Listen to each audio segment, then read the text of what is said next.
अल्लाहु समद लम यलिद वलम यूलद वलम यकुल लहू कुफुवन अहद सदकल्लाहु अलीयुल अज़ीम।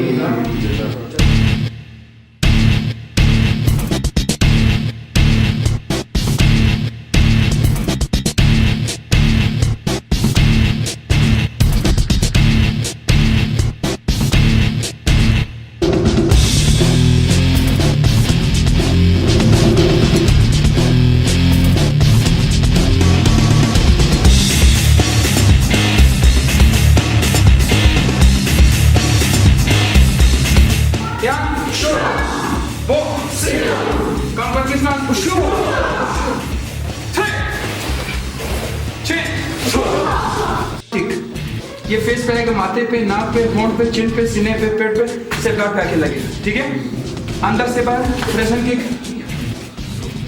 फिर पैर से अंदर ये। ठीक है, उसके बाद का साइड स्टिच, फिर मिडल किक। अब इसको मैंने फ्रंट किक मारना है। ठीक है, 1 2 3 4। अब डायरेक्ट किस तरह का मारना है, ये देखिए, वापिस से पाँव पीछे आएगा। अब अगर गलती में ये पाँव आगे ये लग गया तो यहाँ पे डायरेक्ट पंच लगेगा, तो वापस पीछे लाने पे बंद।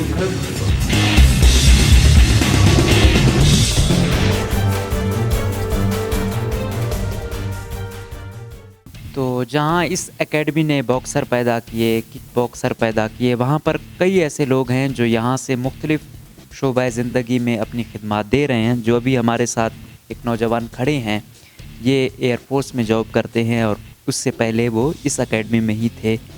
तो अपना नाम बताएं और ये बताएं कि आपने जो ये क्लब ज्वाइन किया इसका आपको क्या फ़ायदा हुआ। बिस्मिल्लाहिर्रहमानिर्रहीम। मैं अरसलान अली। तो first of all I belong to Pakistan. मैं पाकिस्तान से बिलोंग करता हूँ। मैं जब यहाँ से पाकिस्तान एयरफोर्स में जाने के लिए मुझे इस चीज़ की ज़रूरत थी कि मैं फ़िज़िकल फ़िटनेस होनी चाहिए, मेरा मेंटली लेवल इस जगह पे अच्छी तरीके से, मतलब मेंटली लेवल होना चाहिए कि मैं वहाँ पे सिलेक्ट हो सकूँ, अच्छी तरीके से वहाँ पे ट्रेनिंग कर सकूँ। तो जो मुझे इस एकेडमी से चीज़ें मिली हैं वो तकरीबन मैं चाहे क्वेटा भी घूम लेता तो मुझे कहीं से नहीं मिलती। और अल्हम्दुलिल्लाह मैं इस बात पे भी फ़ख्र करता हूँ कि मैं पाकिस्तान एयरफोर्स में अभी किक बॉक्सिंग वगैरह जो भी वहाँ पे इंटर बेस की होती हैं तो मैं उसमें अल्हम्दुलिल्लाह सिलेक्ट होता हूँ और आगे हम लोग फ़ाइट्स करते हैं इंटर बेस में। तो जो ट्रेनिंग होती है, ज़ाहिर बात है फोर्सेस की, वो काफ़ी सख्त होती है। तो इस ट्रेनिंग में और उस ट्रेनिंग में क्या फ़र्क था? तकरीबन फ़र्क तो कोई भी नहीं था। जो ये ट्रेनिंग है ये ज़्यादा टफ़ है, मैं इस चीज़ को प्रेफर करता हूँ। ये ट्रेनिंग जो है ये ज़्यादा टफ़ है और यहाँ पे जो मैंने सीखा वो वहाँ पे मुझे कुछ भी नहीं लगा। यहाँ से मैं जो सीख के गया मुझे वहाँ पे कुछ भी नहीं लगा और अल्हम्दुलिल्लाह मैं अपनी ट्रेनिंग को जो है ना बहुत अच्छे से कंटिन्यू कर सका और मुझे कोई प्रॉब्लम वगैरह नहीं आई। सही। तो आप दूसरे लोगों को क्या तजवीज़ देंगे कि वो अगर इस एकेडमी को ज्वाइन करें तो क्यों करें? मैं तकरीबन अगर आपको किसी बंदे ने भी अगर जाना है फोर्स वगैरह में या जहाँ भी है, अगर आपका अपना शौक़ है फ़िज़िकल फ़िटनेस का या जो भी है, तो काइंडली आप यही करेंगे कि इस एकेडमी को ज्वाइन करें। इस एकेडमी के उस्ताद कराम जितने भी हैं वो तकरीबन माशाल्लाह बहुत अच्छी मेहनत करते हैं। आप इस एकेडमी को ज्वाइन करेंगे तो आपको इंशाल्लाह ज़रूर फ़ायदा मिलेगा। सही। बहुत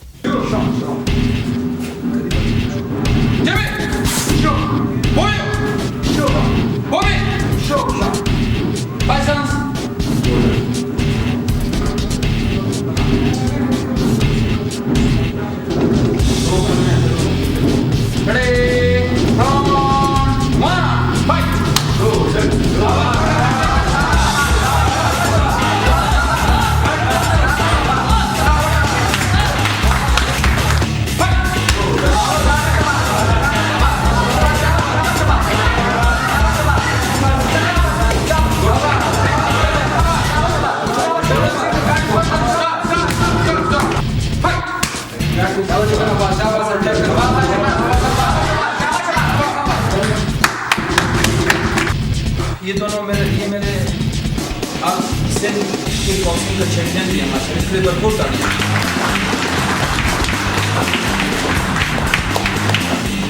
दोनों के लिए भरपूर ताड़ियां।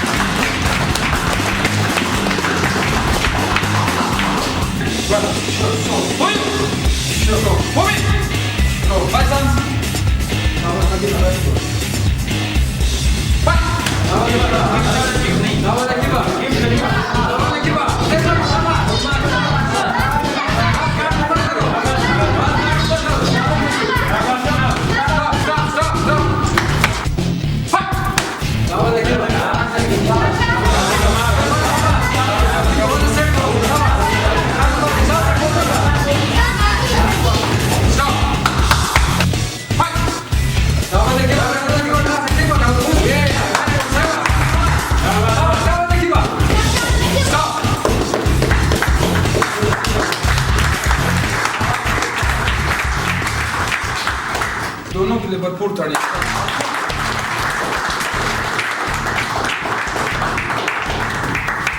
अभी जो हमारे साथ मौजूद हैं, इनका बेसिकली जो शौक़ था पहला वो क्रिकेट था। सेलेक्ट भी हुए, लेकिन बदकिस्मती से आपने देखा होगा कि पाकिस्तान में और ख़ुसूसन बलूचिस्तान में क्या होता है कि पहले कोई चांस मिलता नहीं, अगर चांस मिलता भी है तो फिर उसे मौका नहीं दिया जाता खेलने का। जो भी हमारे साथ मौजूद हैं, इनको PSL में सिलेक्शन भी इनकी हो गई थी, लेकिन बदकिस्मती से जब वो करने लगे थे तो नहीं लिया, जिसकी वजह से ये काफ़ी रंजीदा भी हुए। तो अब इन्होंने कोई फाउंडेशन भी बनाई हुई है, कुछ सोशल वेलफेयर के काम भी कर रहे हैं। आइए उनसे चलते हैं, पूछते हैं। सर, अपना नाम बताइएगा और ये बताइएगा कि कैसे आप कन्वर्ट हुए क्रिकेट से, और अगर आप इतने अच्छे थे कि PSL तक गए तो फिर क्या हुआ, क्यों आगे सिलेक्शन आपकी नहीं हो सकी? बिस्मिल्लाहिर्रहमानिर्रहीम। मेरा नाम मोहम्मद सुलेमान है। PSL में मेरी सिलेक्शन हुई थी पिछले साल। इसी एकेडमी में तैयार हुआ था, खेल कर गया था। यहीं पे मेरी फ़िटनेस ट्रेनिंग हुई थी, लेकिन वहाँ पे गया तो जब मुझे जो है मेरी सिलेक्शन नहीं हुई तो दिल बर्दाश्ता हो के सोशल वेलफेयर का काम मैंने स्टार्ट कर दिया। तो अलवाजिद फाउंडेशन के नाम से अभी स्पोर्ट्स पे मैं काम कर रहा हूँ। तो जब दिल बर्दाश्ता हुआ तो मैंने यही इरादा किया कि मैं जो है अब स्पोर्ट्स पे काम करूँगा, जितना पाकिस्तान का टैलेंट होगा उसे स्क्रीन पे लाऊँगा इंशाल्लाह। तो पहले तो आप सेलेक्ट हो गए, फिर आखिर फाइनल राउंड में क्या हुआ? बस जो है, जो पाकिस्तान में होता है टैलेंट की कदर नहीं है पाकिस्तान में। मैंने देखा कि शायद मेरे साथ हुआ हो, लेकिन जब इस फील्ड में आया हूँ तो पता चला कि मेरे जैसे हज़ारों सैकड़ों नौजवान हैं जो रोज़ाना जो है इस चीज़ में वो मुस्तरद कर दिए जाते हैं, वो नहीं आ सकते हैं आगे इस फील्ड में। तो वो सारा पैसा है हुक्मरानों के, हमारे करप्शन है, जो हमारे स्पोर्ट्स पे काम नहीं कर सकते हैं। अगर स्पोर्ट्स पे काम किया जाए पाकिस्तान में तो हमारा ये शोबा बहुत आगे जा सकता है, हम दुनिया से बहुत आगे निकल सकते हैं इस फील्ड में। आप बॉलर हैं, बैट्समैन हैं, ऑलराउंडर हैं, क्या हैं? मैं ऑलराउंडर था। तो मैंने लाहौर में ट्रायल दिए थे, जिसके बाद फिर दिल बर्दाश्ता हुआ और वापस आ गया, फिर मैंने क्रिकेट छोड़ दी। कहा तो ये जाता है कि वो देखो वज़ीरिस्तान से शिनवारी को लिया गया, अफरीदी आ गया, तो उनकी कौन है सिफारिश? वो भी तो ऐसे ही बलूचिस्तान जैसे इलाके से आते हैं। उनका मसला ये है कि वहाँ पे एकेडमीज़ अच्छी बनी हैं, उनको कोच मिले हुए हैं, अच्छे कोचेज़ हैं जो उनके ऊपर मेहनत करते हैं। हमारे बलूचिस्तान में अगर एकेडमीज़ पे नज़र डाली जाए तो वो भी अपनी मदद आपके तहत करते हैं। हमारा ये आज गुरगश्त किक बॉक्सिंग अकेडमी है, ये भी अपनी मदद आपके तहत चल रही है। ऐसे कोई जो है फंडिंग नहीं है, कोई हुकूमती सरपरस्ती हासिल नहीं है। और पूरे बलूचिस्तान में जितना भी देखा जाए, क्रिकेट हो, हॉकी हो, कोई भी खेल हम अगर उठा ले तो उसमें हुकूमती सरपरस्ती हासिल नहीं है हमें। तो हम जो कुछ करते हैं अपनी मदद आपके तहत कर रहे हैं। आप अभी जब PSL में बलूचिस्तान के खिलाड़ी नहीं लिए गए तो हमारी सूबाई गवर्नमेंट और महकमा जो खेल था उसने कहा था कि हम अपनी बलूचिस्तान लीग बनाएंगे, तो इस स्टेप को आप कैसा देखते हैं? मेरे ख्याल से कुछ नहीं होने वाला, क्योंकि हमारे अगर एक कोई फ़ाइटर है या हमारा खिलाड़ी बाहर के ममालिक में खेल के आता है तो वो जब एयरपोर्ट या अपने मुल्क वापस आता है तो उसका इस्तकबाल तक नहीं करने जाते हैं। मिनिस्टर MNA तो दूर की बात है, एक महल्ले का कौंसलर तक नहीं जाता है कि उसका इस्तकबाल किया जाए, उसकी हौसला अफजाई की जाए कि इसने पाकिस्तान की नुमाइंदगी की है। क्योंकि एक स्पोर्ट्समैन भी जो है वो मुल्क का सफ़ीर होता है, जैसे एक सफ़ीर होता है वो किरदार भी हम जो है अदा करते हैं स्पोर्ट्समैन। तो लेकिन हमें कोई सपोर्ट नहीं होती, जिस पे हमें बहुत ज़्यादा दुख होता है, लेकिन उसके बावजूद हम जो है इस मुल्क की इंशाल्लाह खिदमत करते रहेंगे, अपने मुल्क पाकिस्तान की। आप PSL में सेलेक्ट हुए तो ज़ाहिर बात है इससे पहले भी आपने क्रिकेट खेली होगी, तो आपके ऐसे कौन से रिकॉर्ड हैं, कौन से खिलाड़ियों को आउट किया, कितनी विकेटें ली या कितने रन्स बनाए, जिसकी वजह से आप लोगों की नज़रों में आए या कोचेज़ की नज़रों में आए, जिन्होंने आपको ट्रायल के लिए बुलाया या फिर कहा कि हम आपको PSL में खिलाएंगे? क्या था आपके? अंडर 19 के ट्रायल भी मैंने दिए थे, उसमें भी मेरी अच्छी परफॉर्मेंस थी। फिर अपनी टीम की तरफ से खेलता रहा, फिर एक दोस्त की तरफ से जो है उसने कहा कि आपको अल-फलाह बैंक की तरफ से भी खिलाएंगे। कुछ मैच मैंने उनकी तरफ से भी खेले थे, तो मेरी कुछ अच्छी परफॉर्मेंस थी, जिसके बाद मुझे जो है ट्रायल में आगे पेश किया गया। तो मतलब आप ये कह रहे हैं कि आपका शौक़ था लेकिन सपोर्ट नहीं किया गया, जिसकी वजह से। तो आखिर हम देख रहे हैं कि अरबों रुपया आ रहा है स्पोर्ट्स के नाम पर बलूचिस्तान में, फिर फेडरल सतह पर, तो कहाँ जा रहा है? देखिए, मैंने जो अलवाजिद फाउंडेशन के नाम से काम किया है, पता यहाँ तक चला है कि पूरे बलूचिस्तान की जो स्पोर्ट्स का फ़ंड है वो 1 लाख रुपए है। पूरे स्पोर्ट्स का 1 लाख नहीं, करोड़ों अरबों में है। आता है लेकिन वो इनकी जेबों में जाता है। ये साफ़ बात है। ये हमारे मिनिस्टर जो हैं, हमारे वज़ीर जो हैं, इनकी जेबों में जाता है, वो हमें नहीं मिलता। अगर हमें मिले तो हमारे लड़के जो है जो जाते हैं मुकाबलों के लिए, वो हमारे टीचर जो है हमें सपोर्ट करते हैं। हमारे नकीबुल्ला साहब हैं, नेमतुल्ला साहब है, शुएब उस्ताद हैं, ये हमें सपोर्ट करते हैं। ये यहाँ इस क्लब से मैंने देखा है, और जितने क्लब में मैंने काम किया है, जितनी सपोर्ट है वो उस्ताद खुद कर रहे होते हैं। मतलब गवर्नमेंट की कोई सरपरस्ती नहीं होती है। तो कहीं ऐसा तो नहीं है कि उस्तादों को गवर्नमेंट सपोर्ट कर रही है और आगे वो अपने स्टूडेंट को सपोर्ट कर रहे हो? नहीं नहीं, ऐसा कुछ भी नहीं है। तो फिर उस्ताद कैसे सपोर्ट कर सकते हैं इतनों को? बस जैसे हम लोग चंदा इकट्ठा कर लेते हैं क्लबों की तरफ से, उस्ताद हमारे जो है कह देते हैं, कोई हो जाता है इलाके का कोई बंदा ऐसे कर लेता है, थोड़ी बहुत फंडिंग कर लेते हैं और ऐसे ममालिक में चले जाते हैं जिनके वीज़े जो है इतने एक्सपेंसिव नहीं होते हैं, हम लोग जो है अफोर्ड कर लेते हैं। तो वहाँ पे हम जाके मुकाबले लड़ते हैं, पाकिस्तान की नुमाइंदगी करते हैं, लेकिन अपनी जेबों से करते हैं।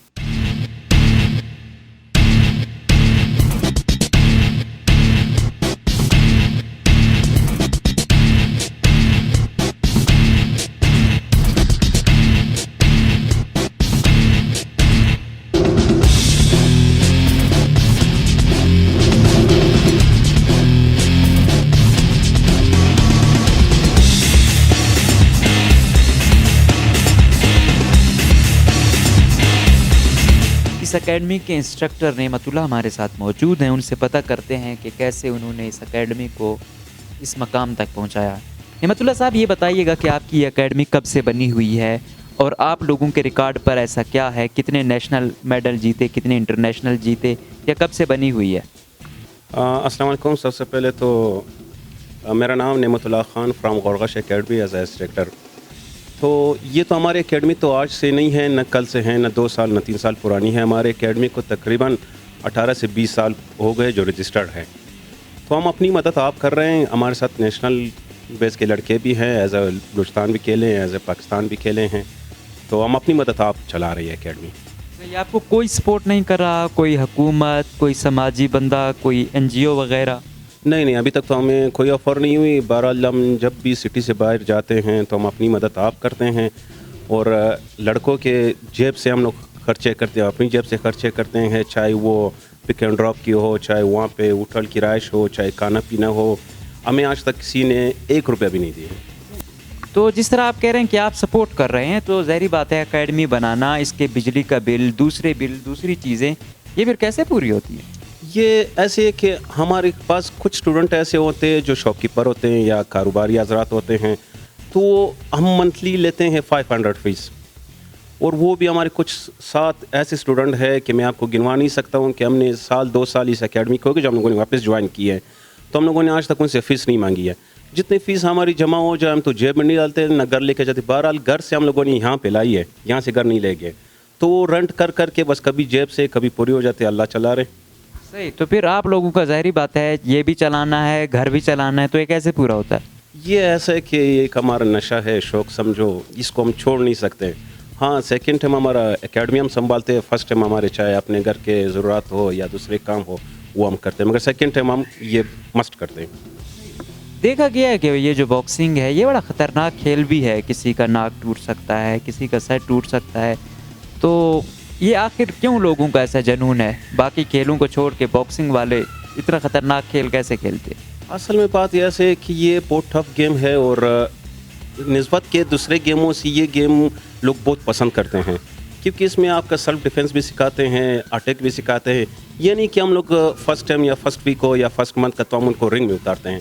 हम बच्चे में कुछ देखते हैं, उन पर मेहनत करते हैं, चाहे बच्चे में हम लोग को कुछ नज़र आ जाता है तो फिर हम उनको रिंग में उतारते हैं। और बच्चे की अपनी एक ख्वाहिश होती है और हम बच्चे का टाइम ज़ाया नहीं करते हैं कि 3 साल या 4 साल। बाज़ ऐसे अकेडमियाँ हैं कि 12-12 साल 10-10 साल लड़के को एज अ रफ इस्तेमाल करते हैं, बाद में उनको निकालते नहीं हैं। हम ऐसे नहीं करते। आपने शायद इंटरव्यू में देखा भी, हमारे बच्चों का टैलेंट भी देखा कि हमने 2.5 महीने के बच्चों को भी लड़ाया रिंग में।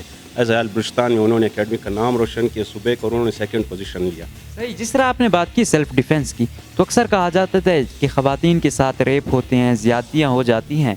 अगर उनको सेल्फ डिफेंस सिखाया जाए तो ये रेट कम हो सकता है, जो रेशो है। तो क्या आप समझते हैं कि ख़वातीन भी बॉक्सिंग कर सकती हैं और इसी लेवल अपना जो दिफा है, जो बचाव है, वो कर सकती हैं और उनको ऐसा करना चाहिए? बिल्कुल करना चाहिए। मैं तो कहता हूँ कि हमारे यहाँ पे एक लेडीज शिफ्ट नहीं है जो पहले हुआ करती थी। तो तो अब कुछ माहौल ऐसे, कुछ हालात ऐसे हैं, फिर हमारे स्पेशली हमारे बलूचिस्तान सूबे का, आप दूसरे सूबों में जाएंगे वहाँ पे लेडीज़ एक नहीं 2-3 शिफ्ट होते हैं। हमारे भी यहाँ पे होते थे। हमें बहुत सारे जो हमारे स्टूडेंट हैं उनकी लेडीज़ हैं, वो हमें कहते हैं कि भाई हमें लेडीज़ शिफ्ट दे दो, मगर हालात की वजह से और कुछ यहाँ पे कबायली सिस्टम है तो इस वजह से हम लोग इस चीज़ से थोड़े दूर हैं। मगर सिखाना उनको बिल्कुल, जैसे मर्द हजरात अपनी सेल्फ डिफेंस करते तो औरत को तो मस्ट करना चाहिए। पहले यहाँ देखते थे कि लोग जो है ना बॉक्सिंग की तरफ आ रहे थे, वो ये भी कहते थे कि हम पावरफुल हूँ। अब चीज़ें सिचुएशन और है, अब लोग लड़ाई झगड़े से नहीं, अब लोग सियासी अंदाज में आ जाते हैं कि अगर किसी पर रोब दबदबा जमाना भी होता है तो सियासी तरीके से दबाते हैं। बड़ी पोस्टों पर जितनी बड़ी जॉब होगी वो उतना बड़ा ताकतवर है आज के ज़माने के मुताबिक। तो जो पहले लोगों की रेशो क्या थी और अब लोगों की क्या रेशो है? लोग कम हुए हैं, पहले कितने दाखिले आते थे, अब कितने दाखिले आते हैं? कोई 10-15 सालों की अगर आप मवाजना बताएं।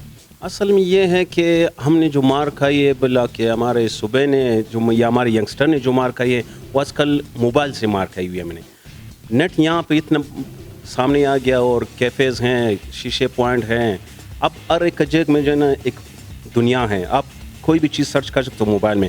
अब यंगस्टर जो भाग रहे हैं इन चीज़ों से ज़्यादा पीछे भाग रहे हैं।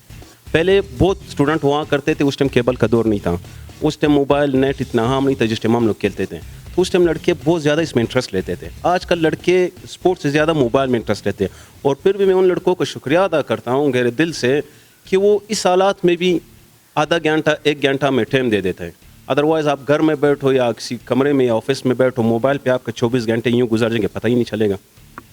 तो क्या कहेंगे हुकूमत से या जो लोग हैं समाजी काम कर रहे हैं, उनको क्या पैगाम देना चाहेंगे कि जो लोग हैं, अक्सर जो हमने देखा गरीब लोग आपके पास आते हैं, उनका एक फ़न भी है, उसको हम उस तरीके से यूटिलाइज़ नहीं कर रहे हैं, जिसकी वजह से वो बेचारा उनका जो टैलेंट है वो वेस्ट हो जाता है।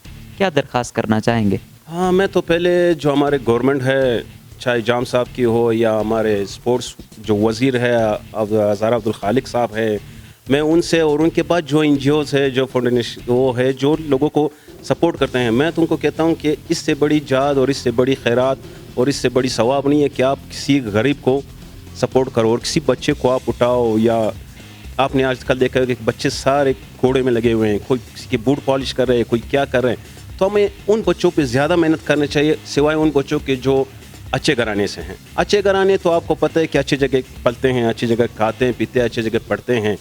इस टाइम जो हमें एक वो अलवाजिद फाउंडेशन के नाम से एक सेटअप चल रहा है जो बलूचिस्तान के स्पोर्ट्स को ज़्यादा उठा रहे हैं, वो हमारे साथ थोड़ी बहुत मदद कर रहे हैं और वो भी आहिस्ता आहिस्ता जो है ना आपके स्क्रीन पे आ जाएगा।